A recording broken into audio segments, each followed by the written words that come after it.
Elizabeth.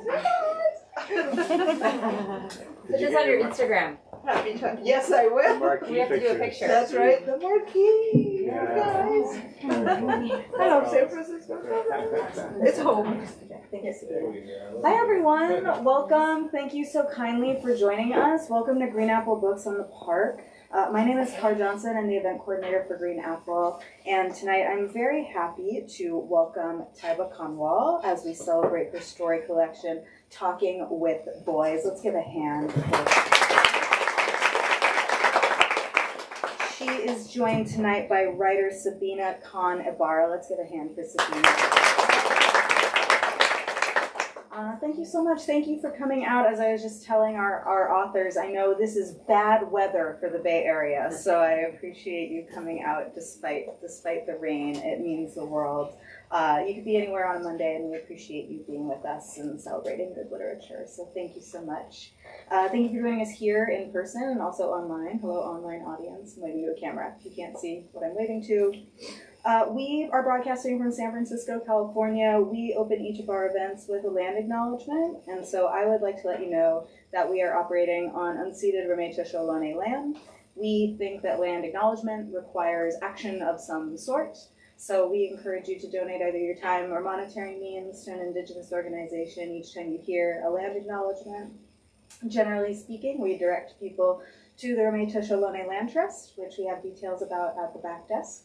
There are many ways to participate in this project of renatriation, but that is one of them if you are interested. I have very brief business before I let these two take over.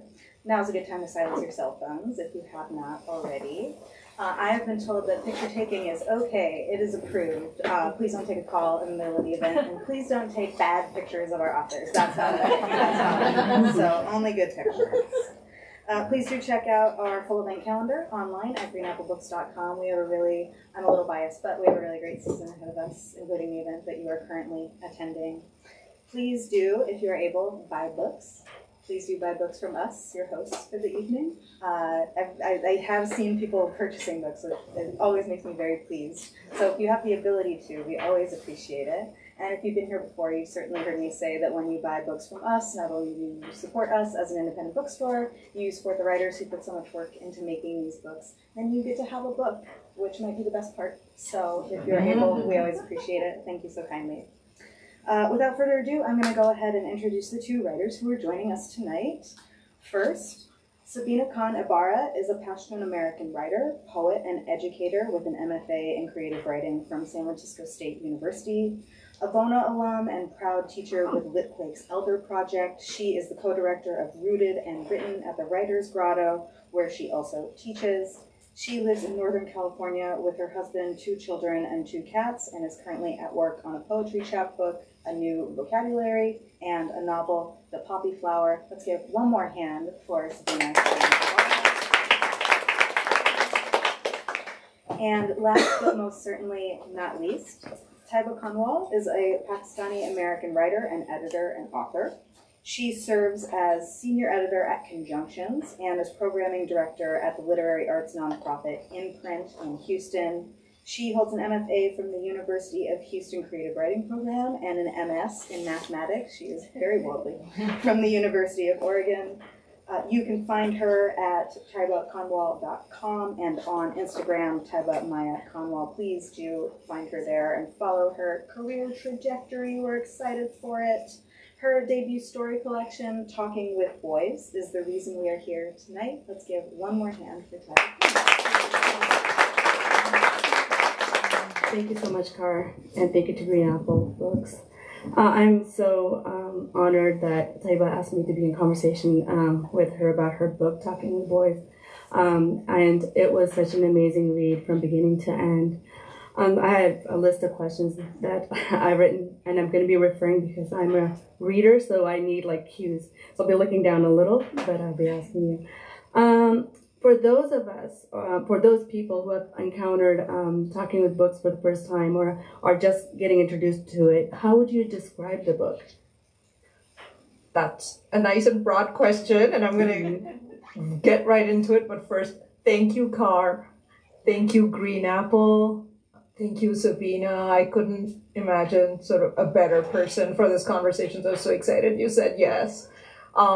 Yeah, you guys support your indie bookstores. I've, all over town, all over, wherever I've been, it's just great. They're bringing us the best literature, and it really is a very important part of our conversation right now. It's going to keep us together. So, and storytelling, talking about storytelling. So what is this? This is a short story collection. It's got 15 stories in it that are linked. I guess on the surface of it, it's primarily set in the Pakistani diaspora in the US. You've got migration stories of people who are connected to them through Dubai, people in Lahore. So that's what it is, technically speaking. It is also a story, it's a collection that explores, in essence, the culture that a lot of these characters are steeped in, and it's very, it remains with the individuals, but it tries to explore how they look for agency, how they look for triumph in the context of some very specific and interesting cultural values that they continue to maintain and they live within and move within. And it was a problem set to solve, I guess. So that's how these stories are working. Thank you. Yeah, that's the great word, agency. I was thinking about, driving here, thinking about like what connected them for me as a reader, and agency was a word that kept coming up. Well, and you talked about them being like individual stories. How did you, when did you realize that these individual stories were actually part of a collective story you wanted to tell? They were I wouldn't say, they're thematically, they were working together, but what happened was I hadn't expected this to be a linked collection. But at some point, there were characters from older stories who would suddenly just announce themselves in a new story.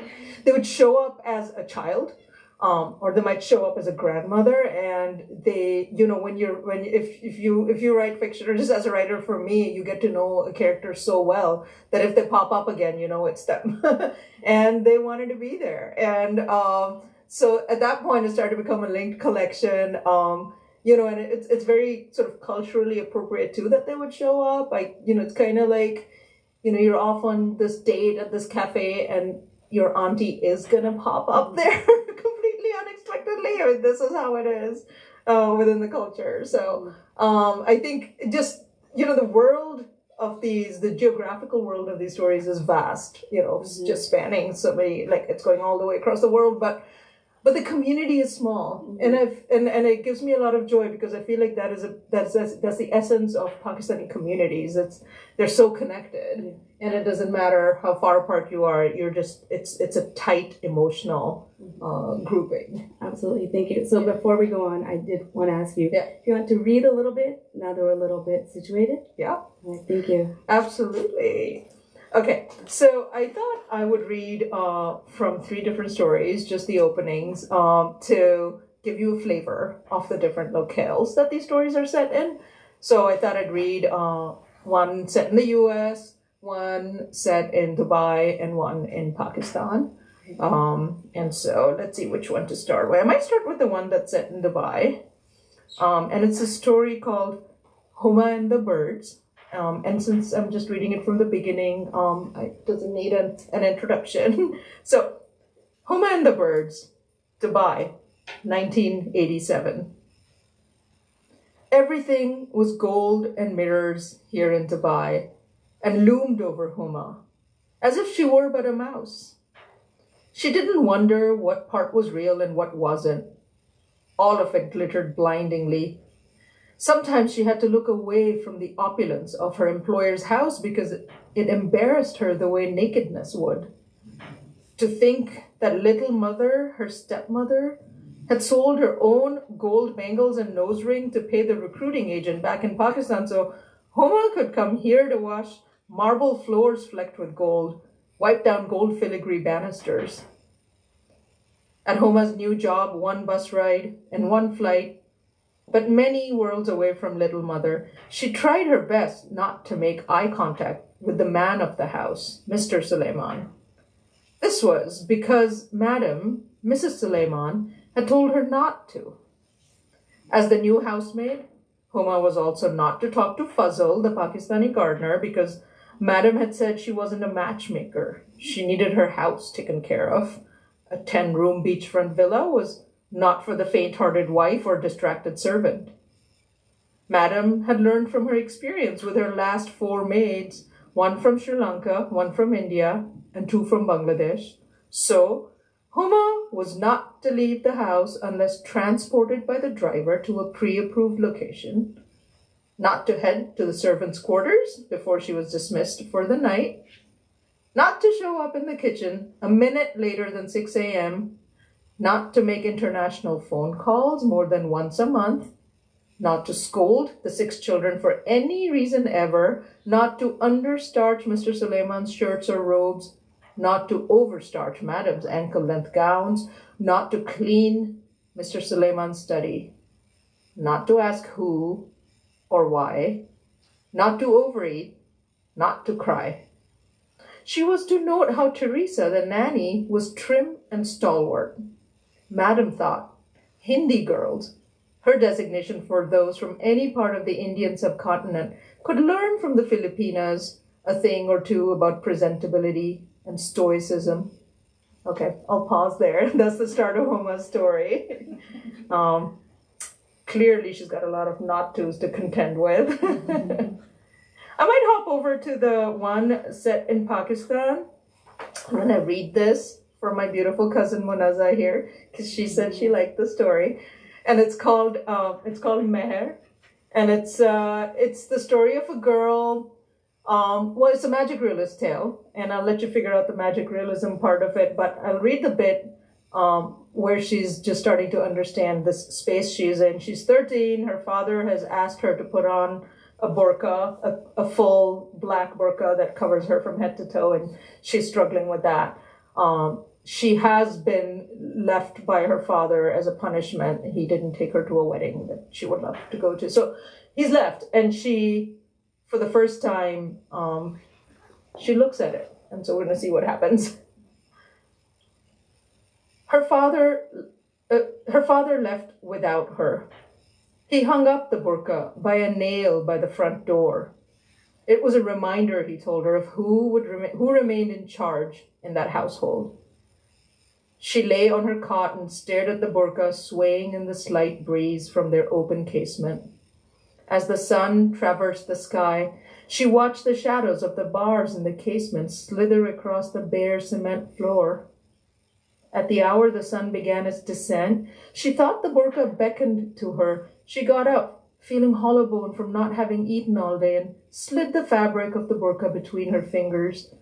It was even lighter than she remembered, as if it had taken on a liminal aspect to tempt her. In one swift motion, she flicked it off the hook and swirled it over herself.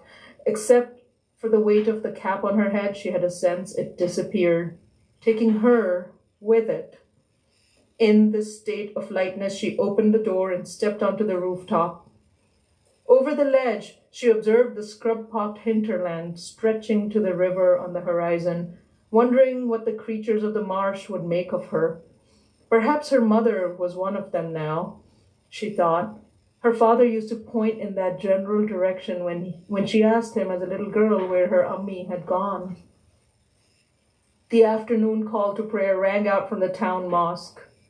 The clatter of the carts of knickknacks setting up at the train station drifted up to Meher. She flew down the spiral stairwell on the side of their building and into the bazaar, wandering the streets that used to know the sound of her laughter.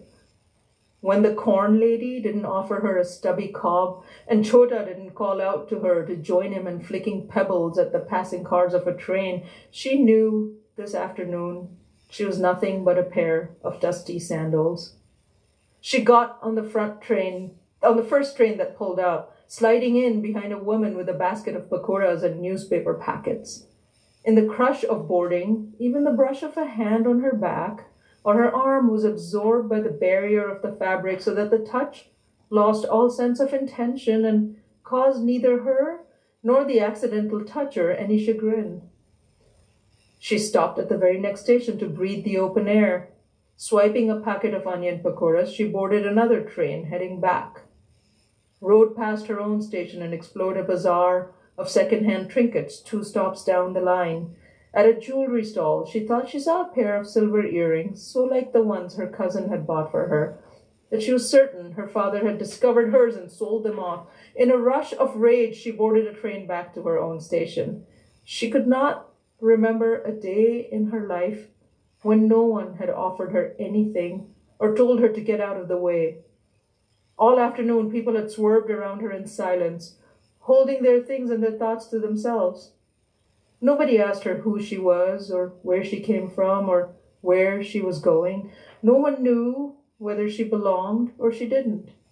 She felt a strange terror and a sense of freedom she'd never imagined could coexist in her. It was as if she stood in the middle of that marshland behind their house and could see in all directions, yet was afraid of what might be behind her. Not even the landlord's children in the flat below looked up as she swept past them up her stairwell. Inside, she threw open her cupboard. Her embroidered dress and earrings awaited her. Thank you. So that's where she was discovering that. Okay, and then a short bit from a story set in the US. And this one I'm going to read for Cobus. We were talking about reality TV shows the other day. I'm also reading this to give you guys a little bit of a sense of the variety and voice in these stories. So, Top Nanny Season 5 is the story, and it is set in Houston in 2019. When Yara, our longtime babysitter, qualified for Season 5 of Webflix's hit reality show, Top Nanny, she texted me right away. As I read her note out over dinner, Mo and the kids cheered. Our laptops, phone chargers, and composition books sat jumbled on one end of the dining table. We'd pushed them aside to make room for kebabs still in their 2-day-old styrofoam takeout containers, the onions gone limp and sulfurous. Neither Mo nor I had traveled for the week of Yara's auditions, so we could split school and club drop-offs. The kids missed Yara's grilled cheese sandwiches and complained about the visible bits of green chilies in the kebabs, which, I'll admit, I'd ordered medium instead of mild because when else would I get a chance to train them on spicy food? The real marvel came with Yara's follow-up text. By the way, Noreen, it's going to be your kids with me on the show, right? Like, it just has to be. The kids yelled, please, please, please. Of course, Mo and I said yes. Yes, Yara could be paired with our kids for Season 5. After all, she'd shepherded Ahmad through his first lost tooth and now Tina through her first period. More importantly, though we'd never say this out loud because we like to keep our kids grounded, wasn't this how stars were made? Mo and I didn't end up in this neighborhood, in this city, in this country by ignoring open doors. Once our feet were in, what were a few crushed toes? Sure, Yara would be the contestant, but it took just a couple of episodes of Season 1 for viewers to realize that it was the kids who made the nannies. Take Marina from Season 1, the 12-year-old, not the nanny. About Marina the nanny, what could they have been thinking, letting her on the show without a driver's license so she had to tow her toddler around on public transportation? Is it any wonder she lost the child at a farmer's market in the very first episode? Marina the kid set the definitive bar for charges with her finely tuned sense for when to let her nanny shine and when to bring her to tears. She was such a hit. Viewers flooded social media with demands that she return in Season 2. The producers caved. I told Mo it would be impossible to replicate her exact chemistry with a new nanny, and I was right. The kid ended up in a rivalry with her own nanny, and the pair got voted out after a catfight at the spa birthday party episode. The fact is, though, that the girl now has 100,000 followers on TikTok. She does astute, cringe-inducing skits about girl-on-girl jealousy. They say most of her followers are moms. Now, Mo and I would never coach our kids, but we've spoken privately about how Marina's trajectory might be an advisable strategy for our own Tina. The season won't start filming for another 2 months, and she's aging out of the show with every hour. Thank you.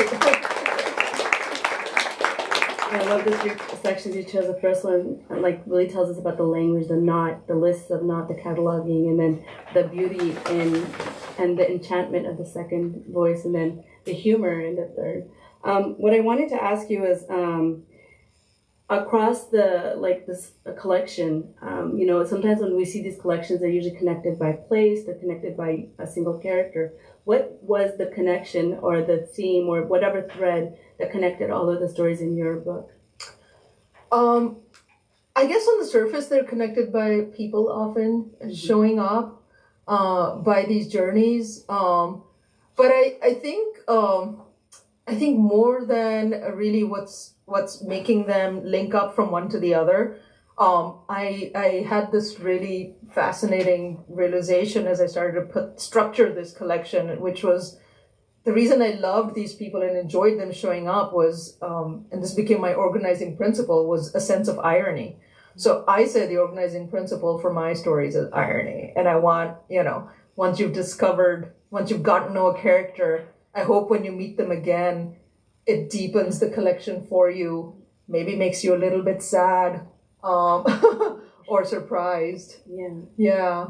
And did you have the stories written by themselves first, or did you have the idea of the book first, or was it a combination of, I had some stories and I put it together and I saw some gaps and I wrote, what was your process? I did not have an idea for the book. I think for me, and this is why I love to write short stories, I'm just not, folks here writing a novel. I know some folks here writing a novel. The short story is an entirely different beast, and it does its own thing. It's like a poem. A poem does its own thing, and a poem is not a novel. So I think short stories for me always begin with some kind of nugget, some inspiration, something I saw that I just write into that moment, and I might not even have a character. And I step away, and then at some point it becomes clear to me what kind of person is involved with this moment. And once I have a character, I almost always have a question for them to be trying to resolve, and then I just follow them. I mean, the character takes on a life of their own, and you follow them through their exploration in the context of what started the story. So that happens, and then. So to your question then, each story really is standalone because its context, its character, they're all coming for some reason, something that I want to talk about, some itch I have to scratch. And I don't intend to write a story. I never intend to write any of these stories to complete the collection. I think at some point when I had enough stories and the characters started showing up and they started being linked up, I knew it would be, if they belonged together. Though there was a batch of stories that gave me a bunch of trouble. It was the Dubai stories. So, I was born in Pakistan, grew up in the Dubai of the 80s and 90s, it's still a very harsh place, although the veneer is very different now, and you may or may not be able to tell, but in those days there was no veneer, and, the labor conditions were ridiculous. The classism, the racism was just out in the open, and you lived with it every day. It was very hard. And so, and then I have stories set in the U.S. where I came for college and been here forever. But that I wasn't quite able to write stories set in Dubai, and I wasn't sure why. It took me a long time, and it was the Dubai stories are the newest in the collection, and it took me going to my MFA program, studying a lot of writers, particularly Toni Morrison, Colson Whitehead, and getting an understanding of how they dealt with the moments of their time or how they're dealing with the stories. And I realized what I was worried about writing was the systems. I could go write an op-ed. I don't want to go write an op-ed, right? That's not a story. And the stories live from within the characters, and they have dignity, and they have they're human and you follow that story. And so once I understood that is what I needed to do, I think I was able to write into Dubai, into the times in Dubai, and let those characters live their lives fully and be who they are, and not be subjects of a system. That was not very interesting to me. Yeah, that's fascinating. Yeah, it's always interesting to see how writers get into their characters, and I love how, and I can see reading it that it's coming from within the character, within the story, and not from an external gaze, which I loved. Yeah, and you talk about Houston, Dubai, and Lahore. How did you, and they're not just simply places; they exist almost as characters. Yeah. And how did you manage to do that with your work? How did you make sure that they had their own, like story almost? Yeah. Well, they're places I'm very familiar with, and I think that's just sitting in a place is almost as entertaining, I think, if you pay enough attention to it, as I think the plot or movement. And a place will create a container, a series of forces for a character that a different place would not. Right. Yeah. So the forces on these characters are cultural, they're communal, but they're also place-based. And what you can and cannot do, the language you can and cannot speak. I think language becomes a large part of that, right? And there's a story in particular, Shade for the Window, where two characters connect just from the ability to realize that they both speak Urdu, right? And then that means a lot to them. I think there's, I'm going to get a little nerdy here, but there's this concept I've been thinking about of literary heterotopias, which are essentially like miniature versions of the larger world that you, if you put a character in or a group of characters in, you get to explore the broader society just from within the context of the small space you created. So, think of, Jane Austen's Mansfield Park. If anybody's read it, there's a play that the characters put on over there, and my God, everything that ever happens through the whole novel actually happens on that stage in those couple of chapters too, right? That's a heterotopia. Or like, for me, or like Dickens has the prison system in what's his book with the prison? Two Cities. No. But so the whole book is set in the prison. And I should I'm know blanking this. out too. Yeah, you're blanking out. But I mean, that prison essentially represents all of not just London but England, and so I think that So I think a place essentially it has, through its environment, through everything that it is built out of, plays as much of a part in shaping your life, as the people around you. Yeah, and that's actually an interesting way to look at it. And speaking of nerdy, I know you have a math background. I'd love to hear how the math worked its way into your stories. Yeah, I think it's funny because people ask me, it's like, math brain, writer brain, and it's the same brain. It has to be, because I think the first thing writers or any artists are doing is they're noticing patterns, right? What are you writing about? What are you making art about? It's what you see, and you see again, and you see again, and it becomes something you've understood. And I think that is essentially what mathematicians are doing, or scientists in general, right? You're picking up patterns and then sort of making something out of that, or deriving something from that.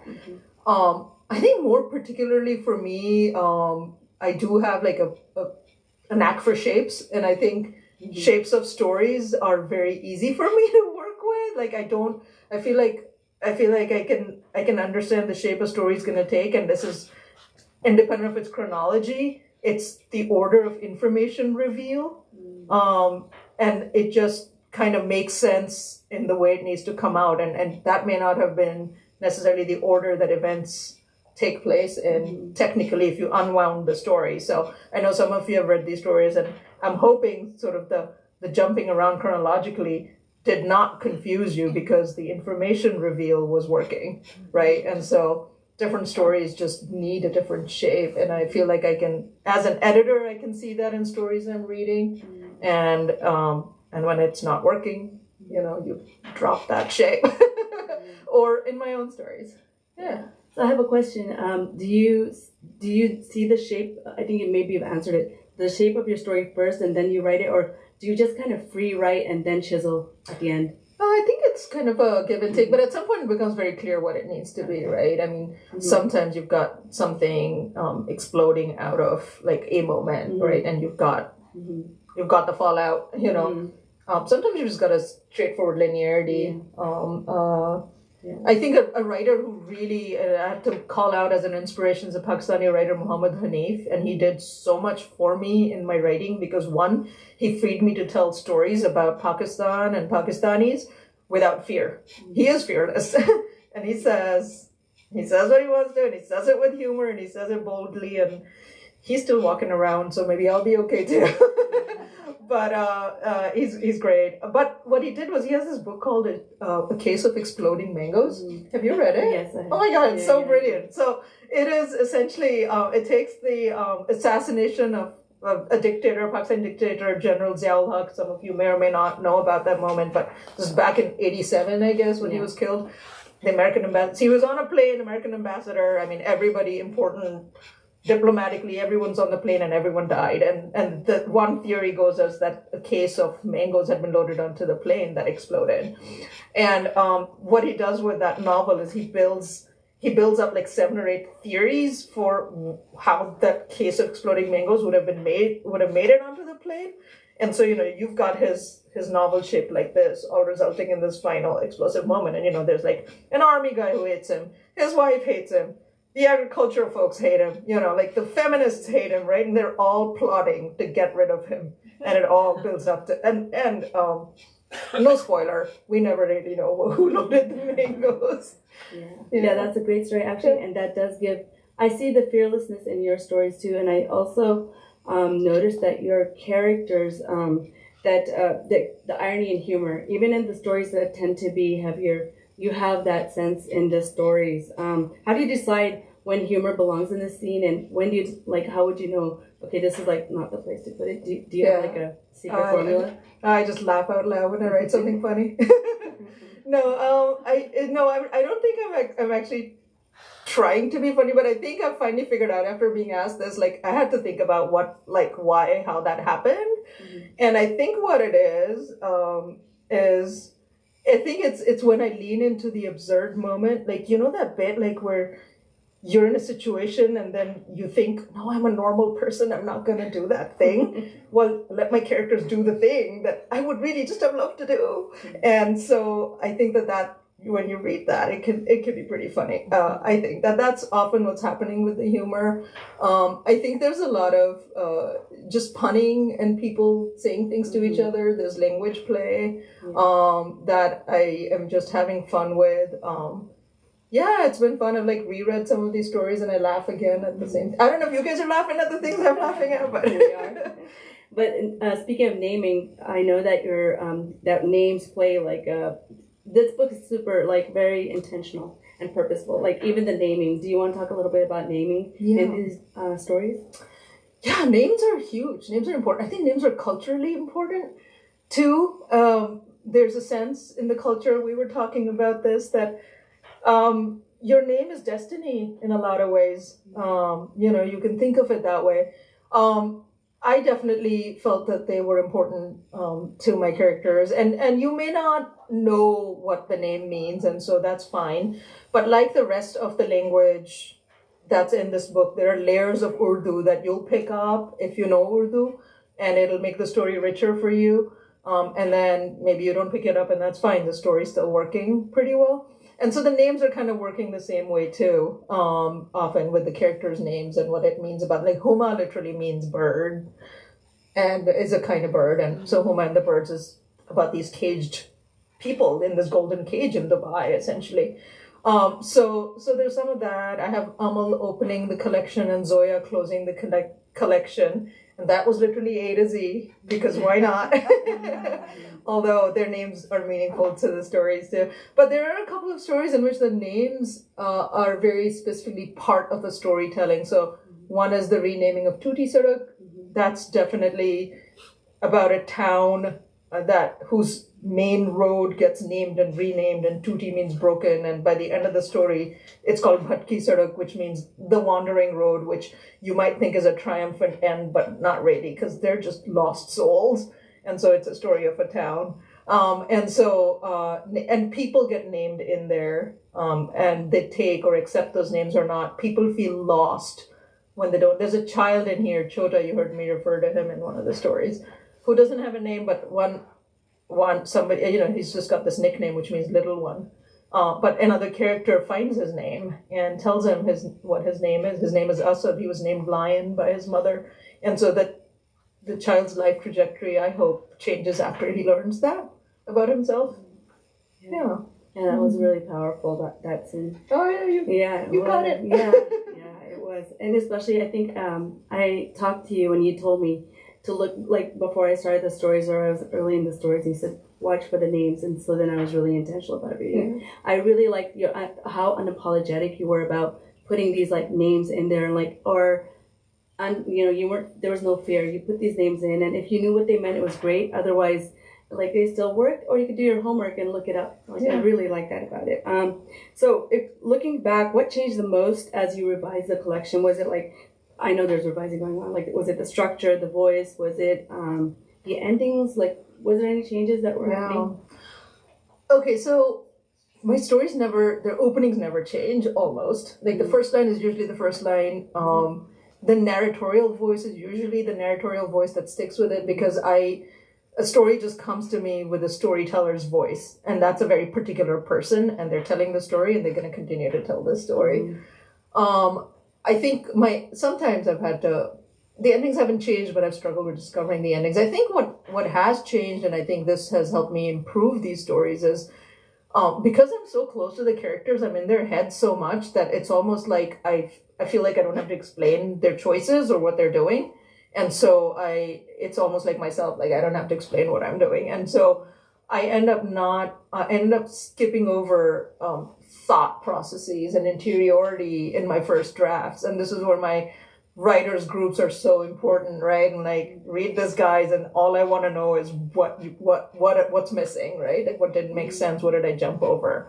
And those are the most important questions to me. And then I know to linger in those moments, right? So, like, Meher's experience with her burqa, I think in my first drafts, I wasn't lingering enough. She goes through a pretty significant transformation with this, in fact, a magical transformation, but what was going on the inside took me a long time to put on the page, because I really had to imagine those scenes deeply and very slowly. And maybe that answers the question of, you do this magic realism so well where you're never feeling as a reader untethered, or like it's not believable, or way, you've lingered, or you've moved so far off the page. Like, how did you do that? Yeah.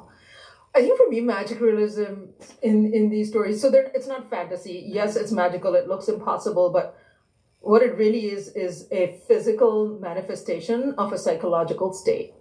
And so if you are with me, and if I've rendered this character well enough so that you understand where they are psychologically, and then when this manifests in this bizarre way physically, it feels natural to the flow of the story, right? Yeah, I mean, definitely. Yeah. Like there's a story in here called Mrs. T Receives a Gift, in which a woman is literally weighed down. Her son sends her a gift of a platinum bracelet and offers to take care of her forever, and she puts it on, and she can't get off her chair. She can't get out of that chair, and it's because she's always been taken care of, right? And the rest of the story explores her coming to that realization and deciding what she's going to do with that moment, and taking off that bracelet or not. I'll let you find out.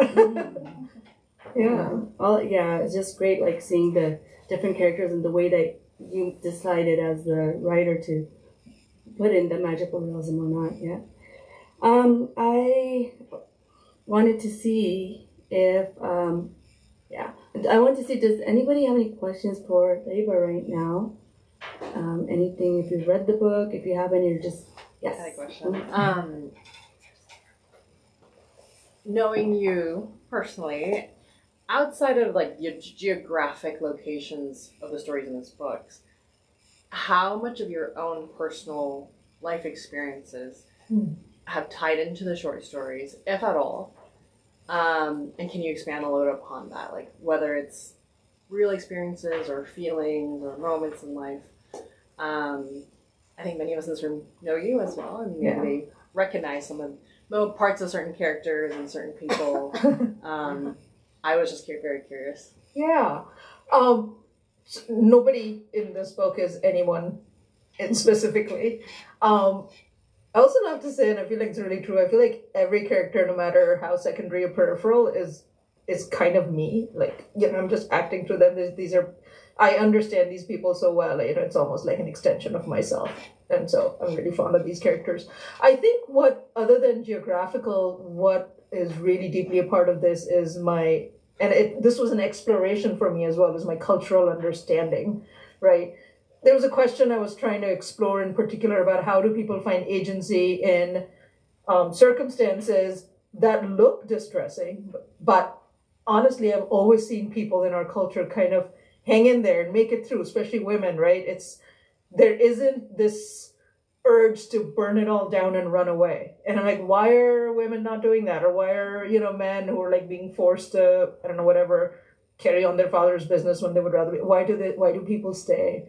And I started to understand through this exploration and through the storytelling how people make very smart choices within the culture.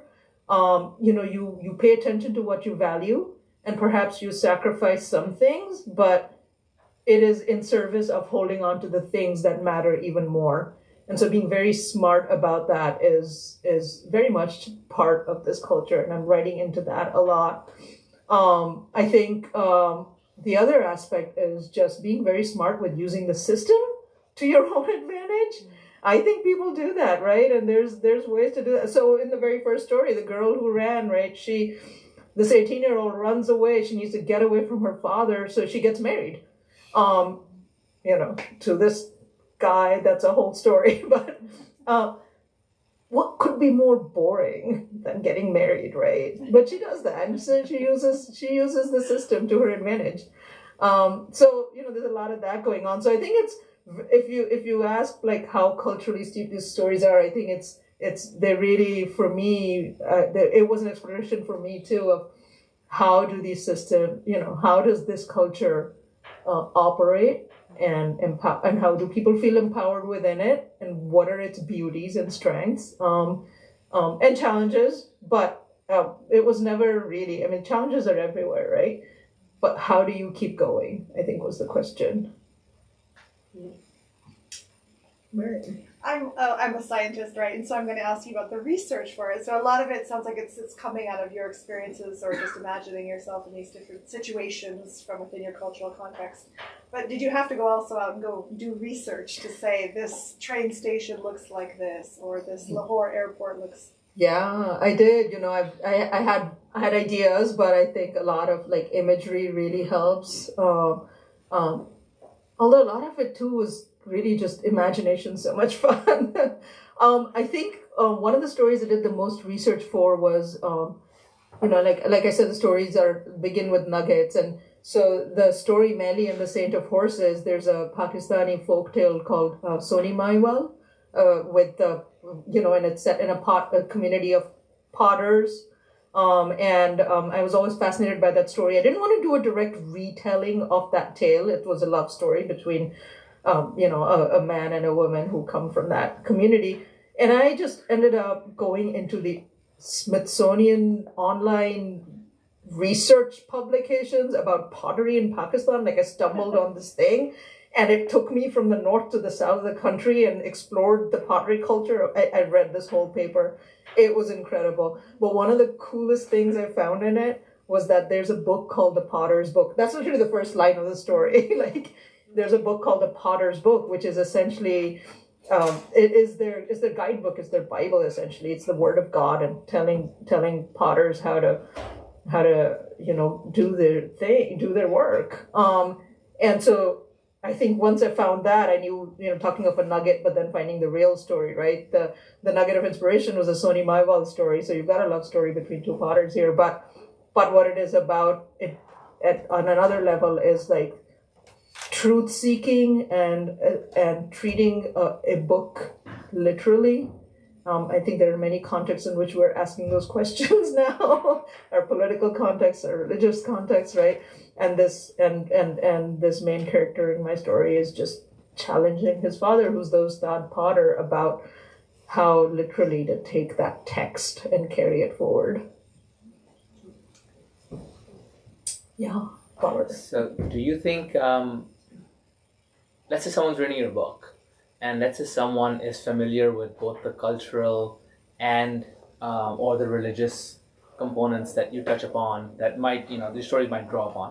And let's say there's another person who's completely oblivious. This is their first exposure to maybe the Pakistani culture or whatever the norms are that you're actually exploring. Would you envision their experience of the book to be wildly different? Or do you feel the way you've written or brought your stories that their journey through that might be the same, regardless of their knowledge of what where you're coming from? Yeah. How do you envision those two journeys? That's a good question. I wasn't, although I was considering audiences on that entire spectrum, I wasn't necessarily planning their journey of experience.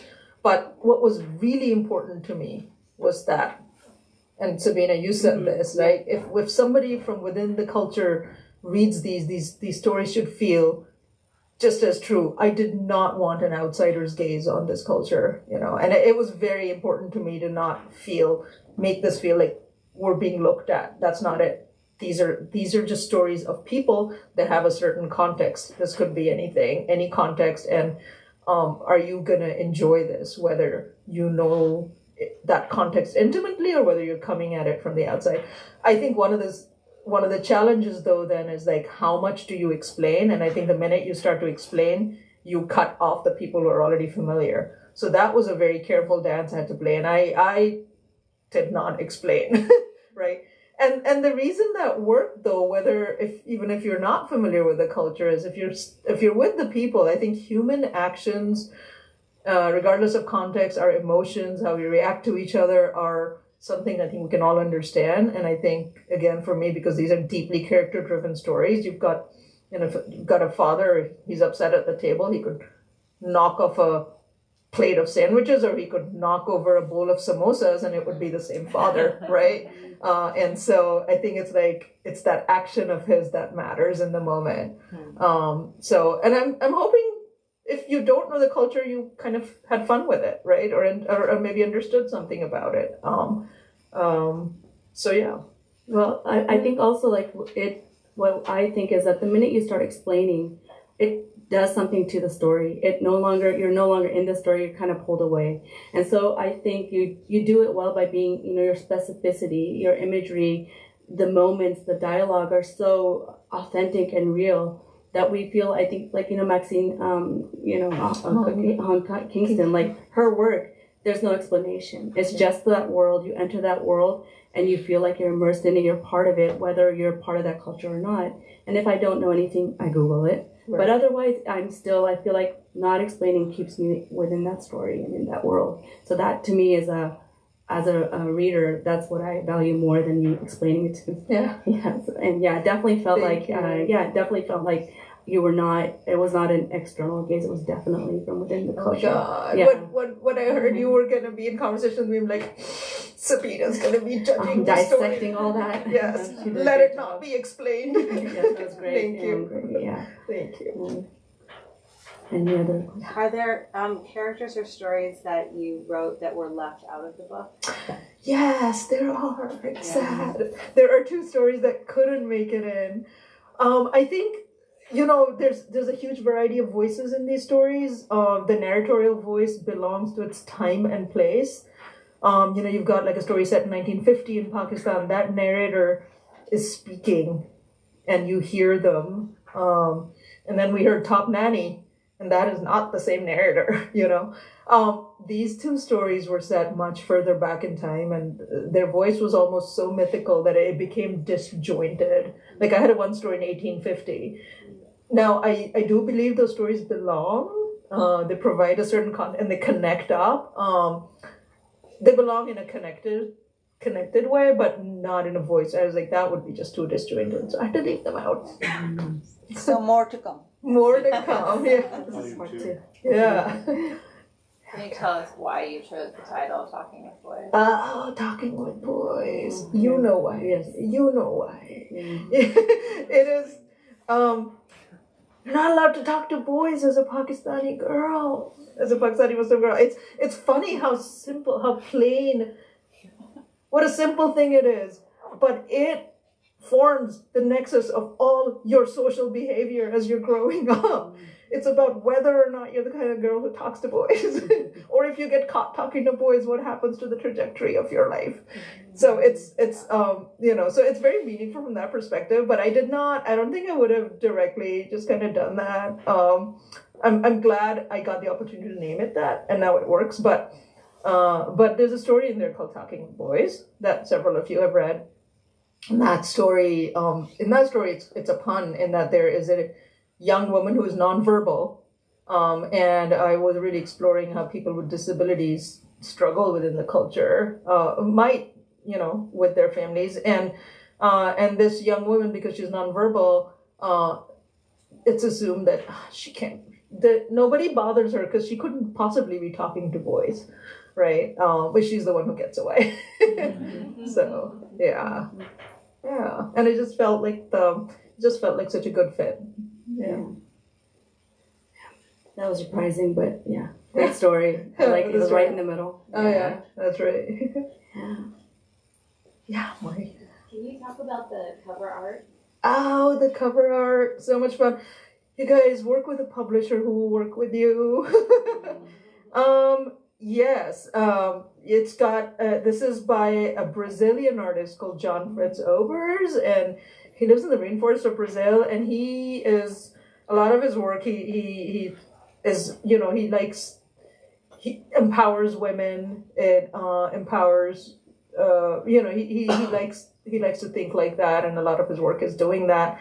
I just my publisher asked me for a few possible pieces of art that spoke to me. She just told me go out, look for these, and then they'd see if they could license it. And so there were a few 7 or 8 options. I sent them, and she immediately jumped on this one, and I am not going to question that. I mean, she sells a lot of books. She loved it, and now I'm kind of crazy about it. I love it. I think just their gaze, how they're both looking out very intentionally. There's a partnership there. I hadn't realized before we actually landed on the cover how many birds there were in my stories and how much they were familiar of the women in the stories. So, that's how it came about. Yeah. I'd love to hear what's next. Oh, what's next? I'm working on a novel, or two, and this one's set the one I'm more actively working on is set in Houston, and I don't know what it's a very interesting and a story of the cultural moment in Houston, and it's about a relationship between 2 women, a very intense relationship that I'm just having a lot of fun playing with. And then there's another novel, and we kind of talked about it earlier, but I'm going to write something about the .com boom years, you guys. I can't not, having lived that. And yeah, I might have to sit down and bat about some old stories with you guys. Yeah. We can remember. Yeah, if we haven't blocked it out. The world needs to know. Yes. Sorry. Yeah. Can I ask another question? Yeah. So I'm very interested in the peer feedback aspect of writing, and I was wondering, you're talking about having people who are not familiar with Pakistani culture being able to just step into that culture and experience it quasi-natively, right? Also, it's the stories, I haven't read the whole thing, sorry, but they've been mostly dominated by women, from the women's perspective. And I'm wondering, when you're getting feedback, do you deliberately splice in people in your group who are non-Pakistani, who are male, who are, whatever cultures you're trying to make sure, am I bringing people in? Yeah. How deliberately do you build your group? I've been very lucky to have a very diverse group of readers, just naturally because of the spaces I've been. And so at my MFA program at UFH, I particularly chose that program because of its diverse student body. So that was incredible. Men, women, really from all over the world. And then you go to amazing conferences like Sewanee, where you meet friends and you meet new people. And so going to writers' conferences and connecting with folks there, where you basically have this mind meld. You just know that you want them to be reading your stories and you read theirs. I think just being in those spaces, you find the people. But it is very important for me to. I've sent stories to white male friends specifically because I'm like, did I do right by this principal? It's just like, because sometimes you need to know, you need a sensitivity reader from every aspect. So it is very important to have that. And I have to say, I've been very lucky. I've been asked before if I got told my stories were, like if people didn't understand them because they were culturally specific, whatever. I've never had an environment where people were not willing to just enter a story. I think also with my work, language is such a large part of it. Sometimes my narrators are not speaking English first, right? These stories are rendered in English, but my narrator's not speaking in English. They're speaking in Urdu, right? Or, sometimes Punjabi if they're really angry, or whatever. And that, you're reading the English on the page, but it's almost an auto translation, and that can sound weird. And I think I've only ever had one instance where somebody was like, "Who would speak like that?" And because they're not speaking in English. So I think people sort of being patient with that language play has been very important to me as well. And I'm hoping it worked because I think people are enjoying the tonality of the stories. Yeah. Yeah. We have time for one more question. So. There was a movie in the 2010s, A Girl Lost Home Alone at Night, and it strikes me as like, I don't know what the right word is, like the kind of thing that comes to mind, how many similarities there are between like the character of Mara and like the attitude towards the burqa and the main character's attitude towards the door. But like, I think one difference is that with the Hador, like the director was like going for this like homo kind of like empowerment through like this like very antique like method of sex, and like with marriage it feels like very much like tragic to be like confined in that way. I don't know if you could. Yeah, and I don't know if you had a chance to read the whole story yet, but I don't know who's watched A Girl Walks Home Alone at Night. Oh, it's so good. It's a great movie. It is quasi horror, so warning if you don't love that. But it's an Iranian movie, and it's wonderful, very empowering. I think with Meher, the part we read did feel like she was very emotionally challenged, that she was in a difficult place with it. But it is, I think, on the whole, like if you make your way through the whole story, the place I wanted to sit with her was this place of a sense of conflict, right? She did not want the sense of disappearance, but she also found great freedom in not being, in being anonymous, right? And I think there's a lot of physicality that I enjoyed putting in there around that sense of anonymity and what she could achieve with it. She could have landed in various places on that spectrum of how right this feels for her. But I think what I was trying to do with the story was allowing her to explore that question. And where she landed with that question was less important to me. I never intended with the story just to say it felt bad to be in a burqa. That was not. And nor did I intend to say, this is the most empowering thing and you're going to feel great in a burqa, right? But I really wanted to this is very much a question story where she's just exploring it the whole time.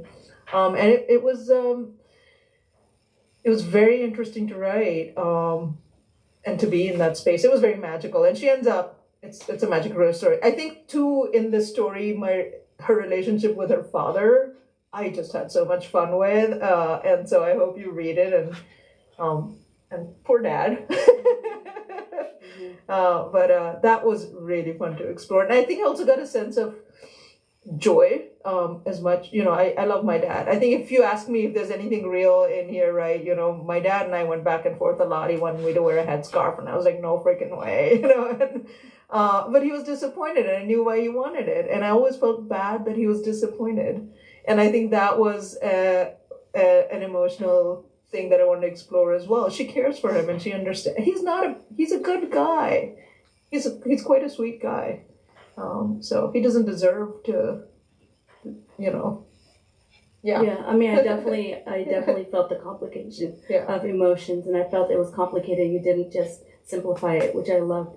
Also, as a person who has the same kind of relationship with the father, and when I've been to Pakistan, from northern Pakistan, where we do wear, it's not burqa, but we Yeah. have to wear a scarf and only our eyes show. Yeah. And you captured that, like I resented it, but then when I would wear it, I felt not invisible, but like I had this power where I can see people and they couldn't. I felt, you really like did well, like you did. You captured that so well. So I really loved that complication. You didn't answer any questions, and it was just perfect. Awesome. Yeah.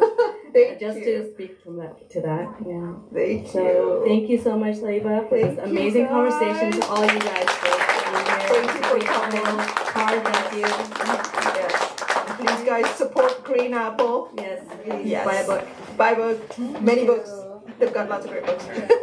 Can we give one more hand for Tayyba Kanwal? Wait, say hi, guys.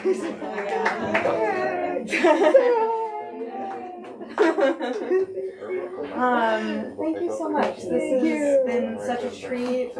Sabina, thank you for joining us and for reading so closely and so thoughtfully. Tyler, congratulations. Thank you. Thank you for letting us, Appreciate you. thank you for letting us be a part of your book's journey. I will be brief and just let you know that we have books available for purchase at the front register. You can find them there. Tyler will be here signing them. If you want to give her a beat so you can see if she needs to jump water or something. If you have any other questions, let me know. Otherwise, we'll see you next time. Thank you so much. Thank you.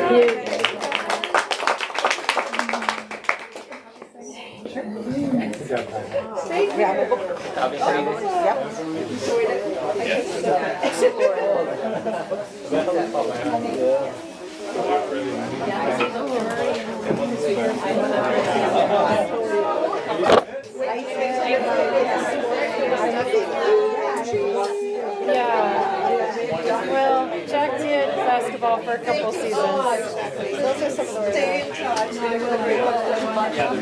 Thank you for. Also, I like how you